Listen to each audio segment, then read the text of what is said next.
ठीक है। तो योग्याध्याय बाय आचार्य सुश्रुत, याद रख लो। इसमें क्या है योग्याध्याय के अंदर, कि आप जो शल्य कर्म करते हो उसका पहले अभ्यास कर लो, है ना। डायरेक्ट पेशेंट के ऊपर नहीं जाना है। पहले कुछ इन्होंने चीजें दी हैं कि इनके ऊपर आप प्रैक्टिस कर लो। उसके बाद आप किसी व्यक्ति के ऊपर, या मान लो पशु चिकित्सा, वहां भी फिर इनको यूज कर सकते हो। उसके पहले किसी के ऊपर अभ्यास करना है, तो वो चीजें क्या है अभ्यास करने की? फल है मान लो, या फिर सब्जियां हैं, मटका है, तो इस तरह की चीजें हैं जिन पे प्रैक्टिस करनी है। देखो, तो फर्स्ट है कि छेदन कर्म का अभ्यास कहाँ करना है। कोई बुक में देखना चाह रहा हो तो श्लोक नंबर 4 है चैप्टर नंबर 9 के अंदर, श्लोक नंबर 4 जो हम पढ़ रहे हैं। तो फर्स्ट लिख रहे हैं कि छेदन, इसका अभ्यास कहाँ कहाँ करना है। तो पुष्प फल, अलाबो, कालिंदक, त्रपुष, एरवारुक, करकारुक, ये सब सब्जियों के नाम है। ठीक है। पुष्प फल लिखा है उन्होंने कोहड़ा, अलाबू यानी लौकी, कालिंदक तरबूज है, त्रपुष खीरा है, एरवारुक ककड़ी है। ठीक है। करकारुक एक बालन खीरा बोल देते हैं, पहाड़ों पर जो खीरा होता है वो लिख दिया कि वो होता है। तो इन पर कह रहे हैं छेदन आदि कर्मों की प्रैक्टिस करनी चाहिए। तो नॉर्मली भी आपने देखा होगा कि जब बात करते हैं कि उसने दुश्मनों को मूली गाजर की तरह काट डाला, इस तरह की बातें बोलने में कही जाती हैं, है ना। तो वैसे समझ सकते हो। तो छेदन का मतलब ही होता है एक्सरसाइज करना, काट के अलग निकाल देना। तो सब्जियों के ऊपर ही काटने की प्रैक्टिस करनी है। ठीक है। तो रटने वाली बात है नहीं, देख के समझ में आ जाना चाहिए। तो पुष्प फल, अलाबू, कालिंदक, त्रपुष, एरवारुक, करकारुक, इन सब के ऊपर छेदन का अभ्यास करना है। कह रहे हैं इन्हीं के ऊपर ही उत्कर्तन परिकर्तन का अभ्यास भी करना है, मतलब वो कैंची से काटने वाला जो है। ठीक है। तो कुल मिला के छेदन है ये भी, काटने का ही टाइप है। उत्कर्तन हो, परिकर्तन हो, या छेदन हो, तो इन सब का अभ्यास सब्जियों के ऊपर करना है। सब्जियों के नाम लिखे हैं, ध्यान से देख लेना। नेक्स्ट आता है भेदन कर्म। ठीक है। वो होता है इन सीजन, बस कट लगा देना। तब माइक ऑफ रखेंगे, बाद में ज्वाइन कर रहे हैं, माइक ऑन है।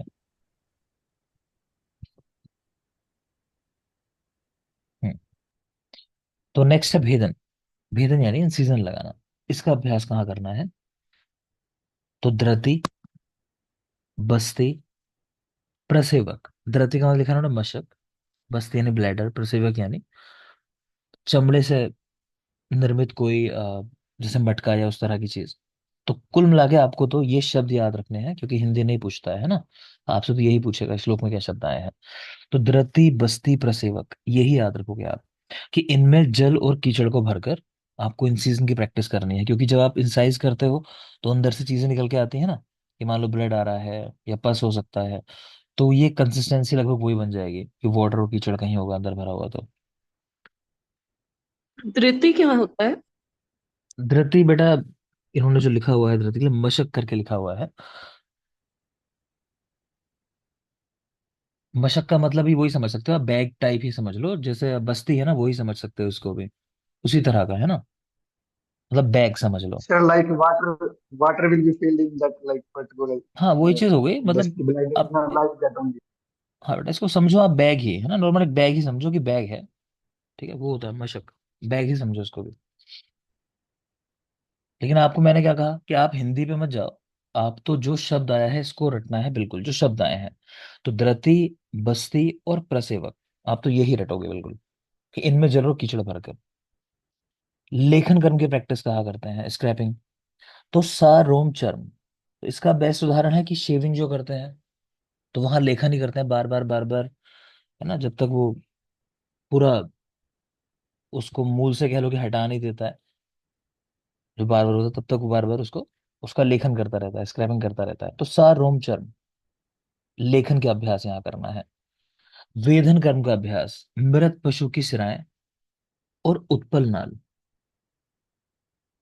मृत पशु की सिरा और उत्पल नाल, इनके ऊपर वेधन पंक्चर की प्रैक्टिस। ठीक है ना, सिराओं में तो करना होता है आपको, वेनी पंक्चर करना है आपको अगर, तो उस तरह सोच लो। तो मृत पशु की सिरा, और ऐसे ही उत्पल नाल होती है भाई, नाल इसी तरह की होती है लगभग, जैसे वेन होते हैं। यही लिखा है उत्पल नाल में, वेधन और कर्ण संधि बंधन, दोनों चीजें लिखी हुई हैं। तो आगे आप देखोगे कर्ण संधि बंधन की बात भी आई है, तो वहां भी इसका नाम आया है। नेक्स्ट है एषण करना। ठीक है। तो वही प्रॉब्लम।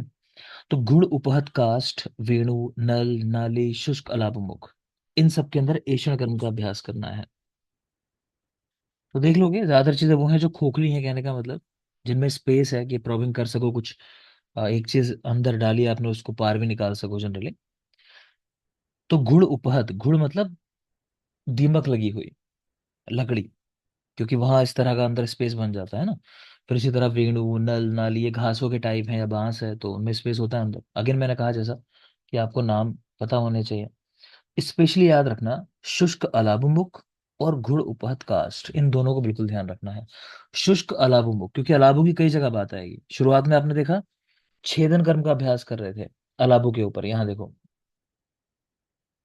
ठीक है, तो ये पता होना चाहिए कहाँ किसका अभ्यास करते हैं। फिर एषण में अब आपने देखा कि शुष्क अलाबुमुख के अंदर एषण कराया जाता है। और वही चीजें एग्जाम में जरूरी होती हैं जो एक जैसी हो, जो कंफ्यूजिंग हो, वही सवाल करता है एग्जाम में, तो याद रखना। शुष्क अलाबुमुख एषण के लिए। नेक्स्ट है आहरण कर्म, खींच के चीजों को बाहर निकाल देना। तो ये कहाँ कर रहे हैं? पनस, बिंबी, बिल, फल, मज्जा, उम्रत, पशु के दांत। पनस, बिंबी फल, बिल, फल, मज्जा, उम्रत, पशु के दांत। तो पनस लिखा है इन्होंने, कटहल है। बिंबी फल, ये टिंडोरी, कुनस, तुंडी, तो सब सब्जियों के टाइप हैं। आपको अगेन जानना जरूरी नहीं होता उतना डिटेल में जाने की। अब तो सिंपल मैंने कहा जो शब्द आए हैं वही रटने हैं हमें। तो पनस, बिंबी फल, बिल, फल, मज्जा और मृत पशु के दांत। ठीक है, भूल जाओ तो ऐसा कर लो कि बीवी के पैने नुकीले होते हैं ना, पैने दांत, ऐसा करके तो याद रह जाएगा। तो बीवी मतलब बिंबी फल और बिल फल दोनों है। पैने मतलब पनस, पैने कहते हैं नुकीले जो होते हैं, शार्प। तो बीवी के पैने दांत जो है वो निकाल देने हैं, ऐसा याद करने के लिए। ठीक है। नेक्स्ट देखो, विश्रावण कर्म का अभ्यास कहाँ करना है? Blood letting. मधुच्छिष्ट उपलिप्त शालमल्ली फलक, रटना है बिल्कुल। मधुच्छिष्ट उपलिप्त शालमल्ली फलक, तो शालमल्ली फलक पे करना है कुल मिला के, लेकिन उसके ऊपर क्या लगा हुआ हो? मधुच्छिष्ट। तो मोम वगैरह जो है वो लगा हुआ हो, उसमें करना है। विश्रावण, मधुच्छिष्ट उपलिप्त शालमल्ली फलक। नेक्स्ट है सीवन कर्म, सिलना, स्टिचिंग। सूक्ष्म घन वस्त्रांत, ये शब्द एक साथ है पूरा, ठीक है, अलग अलग नहीं पढ़ना है इनको। सूक्ष्म घन वस्त्रांत, मृदु चर्मांत। तो सिंपल सी बात है कि सीवन जब करोगे ना, तो किन में करते हैं कि दो मान लो कपड़े हैं, कपड़े के टुकड़े हैं, उनको जोड़ना है आपस में। तो इन्हीं में तो करते हो ना, इनके अंत जो पॉइंट्स होते हैं इनको ही तो आपस में आप सिलोगे, इस तरह करके। तो अंत पार्ट को ही सिला जाता है आपस में, तो इस तरह भी याद रख सकते हो कि अंत शब्द आएगा तो वो सीवन के लिए है। सूक्ष्म घन वस्त्रांत हो चाहे मृदु चर्मांत हो, तो याद रख लेना इसको भी। नेक्स्ट आता है बंधन कर्म, बंधन यानी बैंडेजिंग वगैरह करना। तो पुस्त में पुरुष अंग प्रत्यंग विशेषेशु। तो इसका मतलब है कि जैसे वो खेतों में और डमी वगैरह खड़ी कर देते हैं ना, पुतले वगैरह जो खड़े कर देते हैं, उस तरह की कह रहे हैं चीजों के ऊपर, जैसे गुड़िया है या उस तरह की चीजें कपड़े की बनी हुई, तो उनके ऊपर अभ्यास करना है। शब्द याद रखोगे, पुस्त में यानी पुरुष के जैसे, पुरुष के अंग प्रत्यंगों वाला, पुस्त यानी डमी बनाई हुई है, उसके ऊपर अभ्यास करना है। कर्ण संधि बंधन, कर्ण संधि बंधन, तो इसका अभ्यास मृदुचर्म, मांसपेशी, उत्पल नाल। मृदुचर्म, मांसपेशी और उत्पल नाल। उत्पल नाल पीछे आपने देखा था, हमने दो जगह पढ़ा कि उत्पल नाल में वेधन कर्म करते हैं और कर्ण संधि बंधन करते हैं। तो यहाँ देख पा रहे हो कर्ण संधि बंधन। ठीक है। नेक्स्ट आता है शार कर्म, अग्नि कर्म का अभ्यास कहाँ करोगे? अच्छा, एक बात ध्यान रखोगे, पीछे मैंने आपको चर्म अंत करके वर्ड पढ़ाया था, अगर अंत शब्द लिखा होगा तो वहां सीवन हो जाएगा, और अंत नहीं लिखा हुआ है तो वहां पे क्या है? कर्ण संधि बंधन है, मृदु चर्म के अंदर कर्ण संधि बंधन है, ये भी याद रखना। फिर आता है शार और अग्नि कर्म। तो ये कहाँ करोगे जनरली? शार कर्म, अग्नि कर्म कहाँ करते हैं कि भाई कोई मांस होता है, उसको जलाने के लिए या काटने के लिए, ठीक है ना, तो वही चीज यहाँ पे लिखी है कि मृदु मांस खंड के अंदर, तो मुलायम मांस के टुकड़े हो जैसे, उनके ऊपर शार अग्नि कर्म का अभ्यास करना है। लास्ट लिख रहे हैं बस्ती से रिलेटेड जो चीजें हैं, बस्ती नेत्र का प्रवेश कराना, बस्ती कर्म का अभ्यास, व्रण बस्ती देने का अभ्यास, तो ये कहाँ करना है? उदक पूर्ण घट के पार्श्व छिद्र में या अलाभ मुख में। ठीक है, अलाबुमुख, शुष्क अलाबुमुख नहीं है, अगेन मैं कह रहा हूँ। अलाबु तीन जगह पढ़ा हमने। बस्ती से रिलेटेड सारी चीजों की प्रैक्टिस करनी है तो वो करनी है अलाबुमुख के अंदर। ठीक है। ऐषण कर्म कराना है आपको तो शुष्क अलाबुमुख के अंदर। और उत्कर्तन परिकर्तन छेदन का अभ्यास करना है तो वो अलाबु में करना है। ठीक, कुछ लोगों को याद हो गया होगा, कुछ को नहीं हुआ होगा, जल्दी से एक बार रिवाइज कर लेते हैं, तेजी से इसको पढ़ लेते हैं जो पढ़ा। तो मेरी बात बेटा ध्यान रखो, देखो आप, कई बार आप जानना चीजें चाहते हो, मैं मना नहीं करता चीजें जानने का, लेकिन आयुर्वेद थोड़ा ऐसा है कि कई ऐसे नाम है, चीजें हैं जो प्रैक्टिस में नहीं है अभी, है ना, कि मान लो हमने देखी नहीं कभी वो, लेकिन याद तो करना ही है ना। तो उसको ज्यादा जानने में मत रहो अभी, फिलहाल तो एग्जाम निकालना है, पहले तो रटा हुआ होना चाहिए, तो रटने की कोशिश करनी है। जल्दी से देखेंगे तो चैप्टर नंबर 9, चैप्टर का नाम है योग्य सूत्रीय अध्याय। योग्य का मतलब होता है कि आप प्रैक्टिस कर ले रहे हो चीजों की पहले ही, जो भी आपको शस्त्र कर्म वगैरह करने हैं। तो छेदन यानी एक्सीजन की प्रैक्टिस कहाँ करते हैं, तो सब्जियों के ऊपर करते हैं। नाम हमने देख लिया, पुष्फल, अलाबू, कालिंदक, त्रपु, शेरवारू, करकारू, देख के इजिली पहचान लोगे। हमने यहाँ पर बात की कि अलाबू हमें स्पेशली याद रखना है कि अलाबू के अंदर छेदन कर रहे हैं, जबकि शुष्क अलाबू मुख के अंदर ऐषण करते हैं। और लास्ट में बस्ती रिलेटेड जो भी चीजें कराई जाती हैं वो अलाबू मुख में कराई जाती हैं, शुष्क अलाबू मुख नहीं है, वो अलाबू मुख है। तो ये जरूर याद रखोगे। प्लस छेदन का है, उत्कर्तन का है, परिकर्तन का है, एक ही बात है, सबका कॉमन ही आंसर होगा। नेक्स्ट आती है भेदन कर्म की बात, भेदन यानी इंसिजन लगाना। तो आपको ऐसा चाहिए सिस्टम के अंदर से जब चीजें इस तरह से बाहर आए कि जैसे आपने कहीं कट लगाया हो। तो क्या कह रहे हैं कि धृति बस्ती प्रसेवक के अंदर, यानी कुल मिला के बैग टाइप की जो भी चीजें हैं उनके अंदर आपने जरूर कीचड़ भर लिया, उस पर कट लगाया तो अंदर से द्रव्य निकल के आ रहे हैं, ये जरूर कीचड़। तो इनके ऊपर आपको भेदन का अभ्यास करना है धृति बस्ती प्रसेवक में। लेखन स्क्रैपिंग कहाँ करनी है, सा रोम चर्म। ठीक है, तो रोम को, हेयर जो उनको धीरे हटाना है स्किन पे से, तो वो लेखन करके हटा रहे हैं एक तरीके से। तो सा रोम चर्म पे इसका अभ्यास करना है। वेधन पंक्चर करना है। तो पंक्चर नॉर्मली हम करते हैं वेन के अंदर, जब हम ह्यूमन बॉडी में बात करते हैं, या फिर कहीं पस वगैरह भरा हुआ हो। ठीक है। तो उसी तरह की चीज हमने ले ली, कि एक तो डायरेक्ट सिराव के ऊपर कर लिया मृत पशु के, और दूसरा उत्पल नाल भी देखने में ऐसे ही लगती है, यही हमने याद किया कि उत्पल नाल में वेधन भी करते हैं, और उत्पल नाल पर कर्ण संधि बंधन की प्रैक्टिस भी की जाती है। ठीक है, तो ये भी याद रखोगे। तो वेधन और कर्ण संधि बंधन उत्पल नाल में करते हैं दोनों चीजें, प्लस वेधन में बाकी मृत पशु की सराएं हैं। नेक्स्ट आ जाएंगे ऐषण कर्म। तो ऐषण जहां स्पेस हो, अंदर खोखली जगह हो। तो खोखला इससे बेस्ट क्या होगा, कहीं लकड़ी में दीमक लग गई हो तो घुड़ोपथ कास्ट हमने याद किया स्पेशली। शुष्क अलाव मुख हम देख चुके हैं, तो वो भी याद रखोगे, बाकी वेणु नल नारी भी लिखे हुए हैं, वो इतने खास है नहीं। नेक्स्ट आ जाइए आहरण कर्म, एक्सट्रैक्शन, खींच कर बाहर निकालना। ठीक है। तो मान लो किसी की वाइफ के दांतों में दर्द हो रहा है, तो उसको निकालना है बाहर, तो क्या करना है, बीवी के पैने, दांत। तो बीवी यानी बिंबी फल, बिल फल, पैने मतलब पनस, दांत मतलब, तो मृत पशु के दंत की हम बात कर रहे हैं। तो इन पर आहरण कर्म का अभ्यास करना है। विस्रावण ब्लड लेटिंग, मधुच्छिष्ट उपलिप्त शालमल्ली फलक पर विस्रावण कर्म का अभ्यास, रक्त निकालने का, तो इसको सीधा ही रट लोगे। फिर है सीवन कर्म, सिलना चीजों को, तो अंत भागों को आपस में सिल देते हैं, तो अंत शब्द आएगा, चाहे वस्त्रांत हो चाहे मृदु चर्मांत हो। सिर्फ वस्त्र की अगर बात आएगी, भैया माफ करें, मृदु चर्म की सिर्फ बात आएगी, तो वो कर्ण संधि बंधन में है, कर्ण संधि बंधन में मृदु चर्म। नेक्स्ट आ जाता है बंधन, बंधन का अभ्यास। तो इंसान, तो दूसरा ऐसा है नहीं हाथ पैर तोड़ के उसका अभ्यास करोगे, तो कह रहे हैं कि पुतला ले लो, है ना, उस पुतले के हाथ पैरों को उस तरह से आप जैसे बैंडेजिंग करना चाहते हो वो करके अभ्यास करो। तो पुस्त में पुरुष अंग पड़ता है। कर्ण संधि बंधन बात हो गई, मृदुचर्म, मांसपेशी और उत्पल नाल। मांसपेशी देख लेना, कर्ण संधि बंधन में मांसपेशी की बात कर रहे हैं, जबकि मृदु मांस खंड इसकी बात हुई है शार अग्निकर्म के अंदर। शार अग्निकर्म क्योंकि वो मांस के ऊपर ही जनरली कराया जाता है, शारकर्मी अग्निकर्म। तो मृदु मांस खंड, बस्ती नेत्र का प्रवेश कराना, बस्ती कर्म, व्रण बस्ती, इन सब का अभ्यास उदक पूर्ण घट के पार्श्व छिद्र में।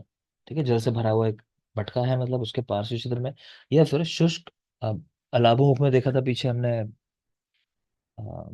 क्या है, एशन, आरण, प्रोबिंग। और यहाँ देख पा रहे हो, तो अलाबू मुख के अंदर बस्ती के जो भी संबंधित कर्म है उनका अभ्यास करना है। तो अलाबू मुख में बस्ती से रिलेटेड चीजें, और शुष्क अलाबू मुख में ऐषण कर्म कराना है। बेटा मैं फिर कह रहा हूँ, सबसे जरूरी यही है, अलाबू मुख शुष्क अलाबू मुख, कंफ्यूज करता है। नेक्स्ट आ जाइए।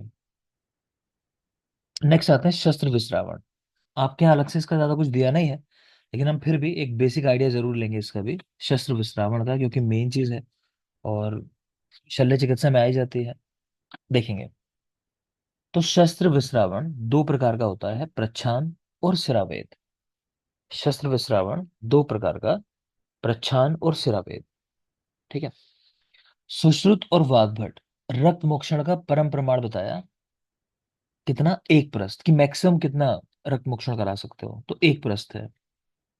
चाहो तो जान लो कि शारंगधर भाव प्रकाश ने रक्त मोक्षण के तीन प्रमाण बताए, या फिर आपसे सवाल आ जाता है कि हीन बल वाले के अंदर अधिक कितना रक्त मोक्षण करा सकते हो, ऐसा सवाल देते मान लो, तो ये आपको पता होना चाहिए कि मैक्सिमम है एक प्रस्त, मतलब जहाँ दोष बहुत ज्यादा है, मान लो या व्यक्ति बलवान है। मध्यम दोष मध्यम बल वाले में आधा प्रस्त, और हीन बल वाले में 1/4 प्रस्त, तो इसको भी याद रखेंगे। रक्त मोक्षण की आयु क्या है? तो 16 से 70 वर्ष के बीच में रक्त मोक्षण कराना चाहिए। डिफरेंस मत याद करना है आप कोई भी, बस पढ़ते चले जाओ। तो 16 से 70 वर्ष रक्त मोक्षण की आयु।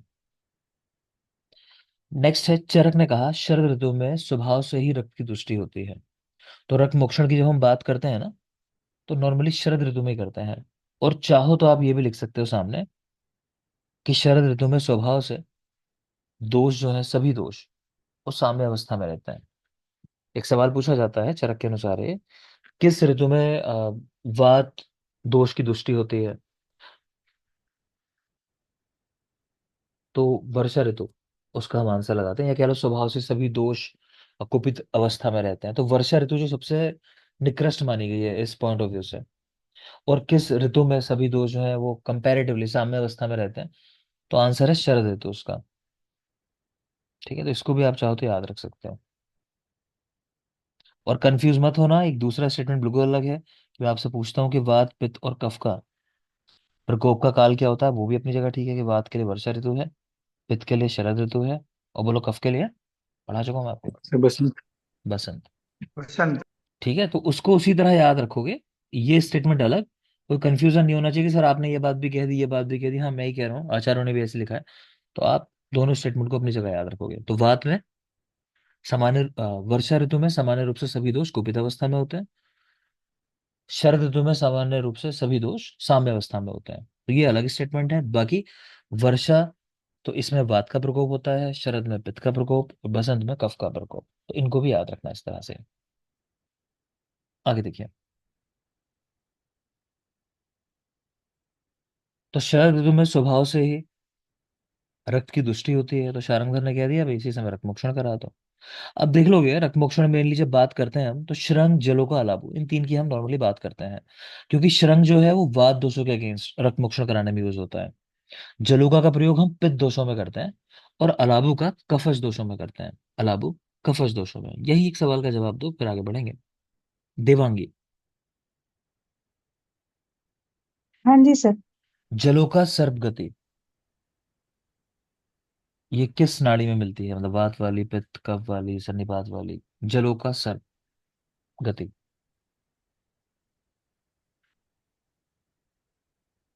शुरुआत में मिलती है। नहीं सर, मैं कंफ्यूज हूँ। चलो सविता बता रहे हैं करेक्ट करके इसको। सविता, अगर कुछ कंफ्यूजन है, देवांगी का आंसर गलत है सही है जो भी है, कफस में सर। और कोई कुछ कहना चाहेगा? सर्पैथिक। वा पितज पित्त। पितज। पित्त। Peptic peptic. वात में सर। वात में मिलती। बात कौन बोल रहा है? कौन बोल रहा है बात? मंजिता बोल रही है बात? मंजिता बात बोलना चाह रहे हो? हाँ जी सर। हाँ, तो ठीक है ना तुम्हारा जवाब। क्यों शांत हो रही हो बाकियों को देख के, पीछे क्यों जा रहे हो जवाब वैसे? ठीक है, बाद में होती है जलोका सर्प गति। जहां कंफ्यूज हो रहे हो, मृत सर्प की गति बोलो कहाँ होता है? मृत सर्प की गति कफ में सर सर। कफच। कफज में होती है। पित्तज में कौन सी मिलती है बोलो? तमंडुक। मंडूक। मंडूकवत मंडूक। फिर तो आप लोग ऐसे क्यों डर क्यों जाते हो? फिर एग्जाम में भी तो यही होगा, और वाइवा में तो यही होता है। एग्जामिनर ना कई बार ऐसे ही करता रहता है कि अच्छा इसमें होती है, आप सही जवाब दे रहे हो, अच्छा वो अच्छा कहता रहेगा, बस वो अच्छे में आप डरते रहना, गलत जवाब करते रहना आपने। ये नहीं करना बेटा, आपने जब आंसर आता है तो कॉन्फिडेंस के साथ बोलो ना। देखो आगे। तो सही सुना रहे थे, गलत नहीं करना है, याद रख लो। वात में है जलोका सर्प जो बताया, पित्त में मंडूक जो बोल रहे थे, कफ में है मृत सर्प की गति, मृत सर्प। ठीक है, देखेंगे आगे। तो हम बात कर रहे थे कि वात में शृंग द्वारा रक्त मोक्षण कराया जाता है, तो शृंग वात के लिए है, जलोका पित्त दोष के लिए है, और अलाबु वो कफ दोष के लिए है। अलाबु कफ दोष के लिए है। तो इतना तो बेसिक याद रखोगे। अब बाकी आगे देख लेते हैं क्या लिखा है। तो शृंग द्वारा वात दोष में, और ये स्निग्ध होता है इसीलिए वात के अगेंस्ट यूज करते हैं इसको। फिर 3 अंगुल इसका व्यास है, 18 अंगुल लंबाई है, 10 अंगुल तक का रक्त मोक्षण कराने की क्षमता है इसके अंदर। मेनली तो ये याद रखना, 10 अंगुल तक का रक्त मोक्षण कराती है। बाकी ये भी याद रखना चाहो तो चलेगा कि 3 अंगुल व्यास इसके मुख का और 18 अंगुल इसकी लंबाई है शृंग की। ठीक। फिर जलोगा की बात करते हैं, पित्त दोष के अगेंस्ट यूज कर रहे हैं इसको, शीत है, ऑब्वियस सी बात है, पित्त के अगेंस्ट यूज कर रहे हो। एक हस्त प्रमाण तक का रक्त मोक्षण कराने की क्षमता है। एक हाथ कितना होता है, एक हस्त कितने अंगुल बोलो। 24 अंगुल। 22। 22, फिर 22 वही, अंगुल। सविता 22 24 नहीं है, अंगुल। 24 है। और 22 क्या है। एक अर्थ में, एक एक रथ में सर एक एक अरत नहीं, रथ अरतनी, एक अरत नहीं। एक अर्थ में ठीक है, है। ठीक है सर। नहीं नहीं पता तो जान लो, अरतनी और हस्त में डिफरेंस। अरतनी होता है, लिख लेना फिर भूल जाते हो, अरतनी होता है बेटा कोहनी यानी एल्बो से लेके जो लिटिल फिंगर है, ठीक है, यहां तक की दूरी, ये वो अरतनी होती है। 2 अंगुल कम है एक हाथ से। एक हाथ क्या होता है, इसी कोहनी से लेके कुरपर से लेके मतलब जो मिडिल फिंगर है उसके टिप तक, तो वो 2 अंगुल का डिफरेंस है दोनों में। ठीक है, 24 अंगुल और 22 अंगुल याद रखो, छोटी छोटी चीजें हैं, सब गड़बड़ करा देंगे ये। तो जलों का एक हाथ प्रमाण तक का यानी 24 अंगुल दूरी तक का रक्त मोक्षण कराने की क्षमता रखती है। देख लेंगे जल्दी से, कुछ पॉइंट्स लिखे हैं जलोका के बारे में, इन पे सवाल आ जाते हैं। कि वाग्भट ने कहा कि सभी जलोकाओं का प्रमाण अधिक से अधिक 18 अंगुल होता है, तो मैक्सिमम 18 अंगुल की जलोका होती हैं। इनमें से भी 4 5 6 अंगुल वाली जलोकाएं जो है मनुष्यों में यूज करते हैं, इससे अधिक बड़ी होती है तो उनका प्रयोग हाथी और घोड़ों में करना चाहिए। जो जलों का सुकुमार हो, तनुत्वक, छोटा सिर हो, जिसका अधोभाग मोटा दिखाई दे, वो स्त्री जाति की है। इसके विपरीत अर्धचंद्राकार आगे से गोल हो तो वो पुरुष जाति की होती है। इनका प्रयोग बहुदोष चिरोत्थित रोगों में करना चाहिए। आपको याद क्या रखना है आप वो समझो। आपको याद रखना है कि शृंगवात जलोका पित्त में शृंग 10 अंगुल तक का रक्त मोक्षण, और जलोका 24 अंगुल तक का या एक हाथ तक का रक्त मोक्षण। अगली बात कि वाग्भट ने कहा कि 6 अंगुल से बड़ी जो हो गई, मतलब 4 5 6 अंगुल तक तो मनुष्य में हो गई, उसके बाद हाथी घोड़ों यानी जानवरों में यूज होते हैं। ठीक है। अगली बात है कि जो मेल जलोकाएं हैं, पुरुष जलोका, उनका प्रयोग करते हैं बहुदोष और चिरोत्थित रोगों के अंदर। ठीक है, दोष अधिक हो या क्रॉनिक कंडीशन हो तो वहां पर मेल पुरुष जलोका का प्रयोग करते हैं। जलोका को एकत्रित कब करते हैं, इकट्ठा कब करोगे उनको, तो संग्रह काल जलोका का शरद ऋतु, शरद में ही करना है उनको। नेक्स्ट आ जाओगे अलाबू, शरंग जलोका के बाद अलाबू। तो अलाबू कफ दोष के अगेंस्ट यूज करते हैं, रूक्ष होती है, 3 4 अंगुल इसके मुख का व्यास है, और 12 अंगुल लंबाई, 18 अंगुल चौड़ाई, उस तरह से, और 12 अंगुल तक का रक्त मोक्षण। मेन बात देखो आप कि 12 अंगुल तक का रक्त मोक्षण ये याद रखनी है। तो 3 चीजें देखी, शरंग जलोका अलाबू। शरंग 10 अंगुल, जलोका 24 अंगुल, और अलाबू 12 अंगुल तक का रक्त मोक्षण कराने वाली है। इतना याद रखोगे जरूर। अगले जो पॉइंट्स देख रहे हो, इस बार एआईए पीजीटी में सवाल था सीधा इसके ऊपर कि इस कंडीशन में इनमें से किसका यूज करेंगे, है ना। 4 के 4 ऑप्शंस रख दिए थे उसने कि मैच करो आपस में, तो आप भी रट लेना इसको। तो बेटा कह रहे हैं अवगाढ़ जलोका, दोषों के अवगाढ़ होने पर जलोका का यूज करते हैं, पिंडित होने पर प्रच्छान का यूज करते हैं, शिरांग व्याप के यानी कि पूरे अंगों में शरीर में व्याप्त है। एक मिनट बेटा, गलत लिख दिया यहाँ पे, यह है शिरा अंग व्याप के। ठीक है ना, ठीक कर लेना कि सिरा मोक्षण कराना है अगर पूरे अंग यानी शरीर में दोष हो तो। सिरा मोक्षण अंग व्याप के, इस तरह करके है, वो गलती से लिख दिया है। ठीक है। फिर त्वचा में, तो त्वचा में अलाबू का प्रयोग कराता है, त्वचा में अलाबू का प्रयोग कराता है, अवगाढ़े जलों का, पिंडित प्रच्छान, और सिरा अंग व्याप के यानी शरीर में अगर दोष है पूरे तो रक्त मोक्षण सिराओं के थ्रू कराते हैं, सिराओं से रक्त निकाल के। त्वचा में दोष होने पर अलाबू का प्रयोग करते हैं। एक और लाइन दिख रहे हो अष्टांग हृदय की, कि एक देश स्थित अगर दोष हो तो प्रच्छान कराना चाहिए। और आगे बहुत जरूरी बात लिखी है कि प्रच्छान से 1 अंगुल दूरी तक का रक्तमोक्षण होता है, इसको बिल्कुल याद कर लोगे। प्रच्छान से 1 अंगुल दूरी तक का रक्तमोक्षण। दोष ग्रथित हो तो जलों का, सुप्ति हो गई हो तो श्रृंग आदि का प्रयोग। इजी है रिलेट करना, सा से सुप्त, सा से श्रृंग। अगर फिर भी भूल जाओ तो हमेशा हम देखते हैं कि वात की वजह से ही नंबनेस या इस तरह की दिक्कतें होती हैं। सीएनएस जो है पूरा, वो वात से कंट्रोल होता है ना। तो हम उस तरह भी याद रख सकते हैं। अभी मैंने आपको पढ़ाया कि शरंग जलों का लाभो क्रमशः वात पित्त कफ में यूजफुल है, तो वहां से भी समझ सकते हो सुप्तता हो रही है, यानी वात की वजह से होने वाली कंडीशन है, तो वहां शरंग का यूज करेंगे। क्लियर? तो सुप्तता हो तो शरंग आदि। और दोष अंग व्यापक हो, पुरुष अंगों में शरीर में चले गए हो, तो कह रहे हैं वहां सिरावेद करा दो। देख लेंगे इसको भी। आगे देखिए फिर। वैसे आपके यहाँ जलोका वगैरह है नहीं, लेकिन ये पॉइंट है 4-5, ये जरूरी है। इनको आप जरूर देख लोगे। जलोका नहीं पढ़ेंगे पूरी, लेकिन इसको जरूर देख लेंगे क्योंकि बेसिक है वहाँ का। तो सुश्रुत ने 12 जलोकाएं बताई हैं, 6 होती हैं साविष और 6 होती हैं निर्विष। ठीक, जलोका 12, 6 विष वाली हैं और 6 निर्विष हैं। तो जाहिर सी बात है निर्विष वाली यूज करोगे, मनुष्य में यूज करनी है तो। जलोका को भक्ष्य पदार्थ और जल 3-3 दिन पर चेंज करते रहना चाहिए। उनके खाने की जो चीजें हैं और जो पानी है जिसमें रह रही हैं, उसको 3-3 दिन पे बदलना है। लेकिन जो घड़ा है जिसके अंदर रखी हुई है, उसको 7 दिन पे बदलना है। तो ये बात ध्यान रखोगे। यानी खाना पीना एक साथ ही मिल रहा है 3 दिन पे, और घर बदल जा रहा है 7 दिन पे, यानी मटका जो है वो 7 दिन पे बदल जा रहा है। वाघ भट्ट ने क्या उसको क्या कहा, उसको छोड़ो, आप वाघ भट्ट वाले फोकस मत करो। अगले कुछ ये पॉइंट्स और देखोगे कि जलोका को ग्लानि जब हो जाए तो कैसे निर्धारण करेंगे उसका। सरसप और हरिद्रा का लेप लगा देंगे जलोका के ऊपर, है ना। जलोका को ग्लानि है, मतलब उसका मन नहीं है कुछ रक्त आचूषण का, और बिल्कुल शांत है वो उस तरह से, तो ग्लानि में है मतलब। तो सरसप हरिद्रा का लेप लगाते हैं।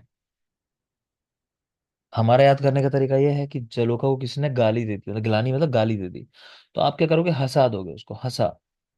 तो हरिद्रा और सरसप, कि भाई ठीक है गुस्सा भूलो, अब जो हो गया सो हो गया, अब हंस दो, मतलब ऐसा। तो हरिद्रा और सरसप जलोका को चिपकाने के लिए कि वो रक्त आचूषण नहीं कर रही, है ना। कई बार लेके आते हैं जलोका सही लग रही है, मूवमेंट अच्छे कर रही है, सब कुछ ठीक था, लेकिन आप लगा रहे हो तो वो रक्त नहीं आचूषण कर रही है। तो क्या यूज करना है, शीर बिंदु, शोणित बिंदु, शस्त्रपद। तो ये तो रिलेट कर लोगे, रक्त निकाल रहे हैं भाई, रक्त की बूंद लगा रहे हैं या शस्त्र से कट लगा रहे हैं, लेकिन शीर बिंदु की बात भी आई है। शीर मिल्क है ना, तो वो भी याद रखोगे। जलोका को चिपकाने के लिए शीर बिंदु, इसका भी यूज करता है। नेक्स्ट है जलोका को वमन कराने के लिए। जलोका को वमन कराना पड़ता है, जितना रक्त उसने आचूषण कर लिया। तो सैंधव, तंडुल और तेल का प्रयोग। याद रख लोगे सीधा, जलोका को वमन कराने के लिए सैंधव, तंडुल और तेल का यूज कराते हैं। या कर लो सताते हैं, तो भी शायद ऐसा रह जाए कि जलोका को सताते हैं उसे वमन कराना हो तो सताते यानी सा से सैंधव, ता से तंडुल और ते मतलब तेल। जलोका जन्य व्रण के ऊपर क्या लगाते हैं, शद्धोदघृत, मधु और जल। शद्धोदघृत स्पेशली यूज रखोगे, मतलब याद रखोगे, शद्धोदघृत बहुत शीतल होता है ये, ठीक है। तो शद्धोदघृत देखा होगा आजकल लोग वो बर्फ वगैरह डाल के मक्खन के साथ फिर उसको घिसते रहते हैं ना, वो सब काफी वीडियोस मिल जाएंगे इस तरह के। और लोग भी यूज करने लगे आयुर्वेद के अलावा भी। तो जलोका जन्य व्रण पर शद्धोदघृत का प्रयोग करते हैं, मधु और जल का प्रयोग करते हैं, याद रखेंगे। फिर लास्ट है जलोका को हटाने के लिए। ठीक है, जब जलोका रक्त आचूषण करती है, एक समय आता है कि जब पेशेंट को ना पेन होने लगेगा, तो हम मानते हैं कि जब पेन होने लगा, अब वो शुद्ध रक्त का आचूषण कर रही है, तब उसको हटाने का टाइम आ गया, मतलब ये बात भी याद रखना। तो उसको हटाने के लिए सैंधव लवण का इस्तेमाल करते हैं, तो नमक डाल देना होता है उसके ऊपर। जलोका को हटाने के लिए सैंधव लवण चूर्ण का प्रयोग। तो ये पॉइंट्स देख लोगे।